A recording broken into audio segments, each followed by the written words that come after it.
ഇസ്രായേലിൻ്റെ ഗാസ ആക്രമണത്തിൽ പ്രതിഷേധിച്ചാണ് യമനിലെ സായുധ ഗ്രൂപ്പായ ഹൂതികൾ ചെങ്കടലിൽ ഇസ്രായേൽ ബന്ധമുള്ള കപ്പലുകളെ ലക്ഷ്യമിട്ട് ആക്രമണം നടത്താൻ തുടങ്ങിയത്. ചെറിയൊരു കാലം ഹൂതികൾ ആക്രമണം നിർത്തിവെച്ചു. ഗാസയിൽ താൽക്കാലിക വെടിനിർത്തൽ പ്രഖ്യാപിച്ചതോടെയാണ് ചെങ്കടലിൽ ഹൂതികൾ ആക്രമണം നിർത്തിവെച്ചത്. എന്നാൽ ഇസ്രായേൽ നിരന്തരം വെടിനിർത്തൽ ലംഘിച്ചുകൊണ്ടിരിക്കുന്നു. മാത്രമല്ല, വെടിനിർത്തൽ കാലാവധി കഴിഞ്ഞതോടെ ശക്തമായ ആക്രമണവും തുടങ്ങി. ഇതോടെ ചെങ്കടലിൽ വീണ്ടും ഹൂതികൾ ആക്രമണം തുടങ്ങിയിരിക്കുകയാണ്. ഗാസയെ പൂർണ്ണമായും പിടിച്ചെടുക്കാനുള്ള പദ്ധതി കഴിഞ്ഞ ദിവസം ഇസ്രായേൽ പ്രധാനമന്ത്രി ബെഞ്ചമിൻ നെതന്യാഹു പ്രഖ്യാപിച്ചിരുന്നു. പിന്നാലെ പുതിയൊരു നീക്കവുമായി മുന്നോട്ട് പോവുകയാണ് ഹൂതികൾ. 64 അന്താരാഷ്ട്ര ഷിപ്പിംഗ് കമ്പനികൾക്ക് ഉപരോധം ഏർപ്പെടുത്തിയതായി ഹൂതികൾ അറിയിച്ചു. ഇസ്രായേലിന് മേൽ ഏർപ്പെടുത്തിയ സമുദ്ര ഉപരോധം ലംഘിച്ചുവെന്നാരോപിച്ചാണ് ഹൂതികളുടെ നടപടി.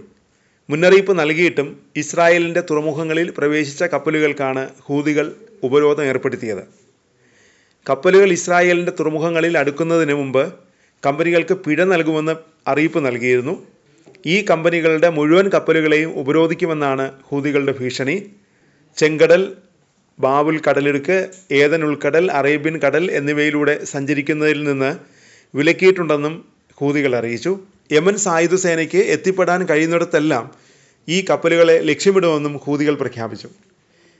ഏത് രാജ്യത്തിൻ്റെ കപ്പലുകളാണെങ്കിലും ഉപരോധം ബാധകമാണെന്നും ഹൂതികൾ പ്രസ്താവനയിൽ അറിയിച്ചു.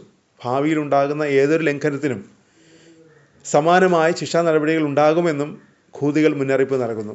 മാത്രമല്ല, ഉപരോധത്തിന് മുമ്പുള്ള മുന്നറിയിപ്പുകൾ അവഗണിക്കുന്ന കമ്പനികൾ അനന്തരഫലത്തിൻ്റെ പൂർണ്ണ ഉത്തരവാദിത്വം വഹിക്കേണ്ടി വരുമെന്നും ഹൂതികൾ അറിയിച്ചു.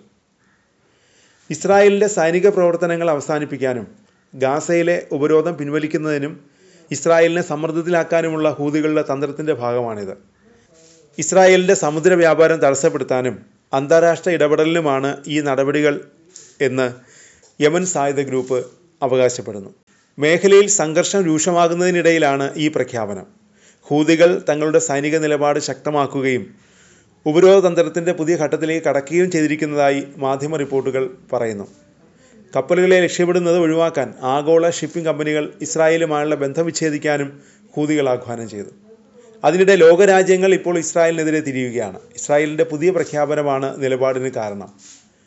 ഗാസ നഗരം പിടിച്ചെടുക്കാനുള്ള നീക്കവുമായാണ് ഇസ്രായേൽ മുന്നോട്ട് പോകുന്നത്.